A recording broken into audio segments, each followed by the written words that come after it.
So gusto niyo po na patunayan ko sa inyo na itong PDP Laban at saka itong si Robin ay senador ng mga Duterte para protektahan ang mga Duterte. No, hindi po sila naglilingkod para sa bayan. Naglilingkod po sila sa mga Duterte. Gusto niyo po ng patunay? So ito, pakinggan po nating lahat. Pinupuwersa kami lahat ng mga supporter ni Digong. Nai-contempt po kayo. Pero hindi po namin ginagawa. Sapagkat ang order, walang order sa amin na ipakontempt kayo. Kung galing lang to kay PRRD o galing kay BP na pakontempt, ay kukontempt kita, boss. Baka ako pa magsabi na ako hahatak sa'yo.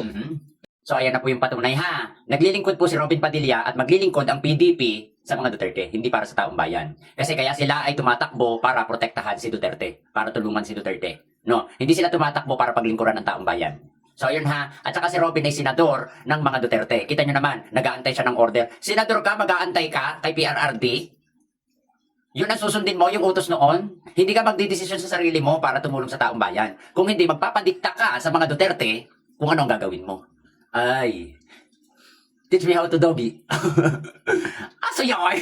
So ayan ha, kaya mag-ingat-ingat sa pagboto ha. Kung maaari, wag nang iboto talaga yung PDP. Yung mga PDP na yan ay tumatakbo para protektahan si Duterte. Wala silang plano na tulungan ang taong bayan. So ayun, keep safe and God bless.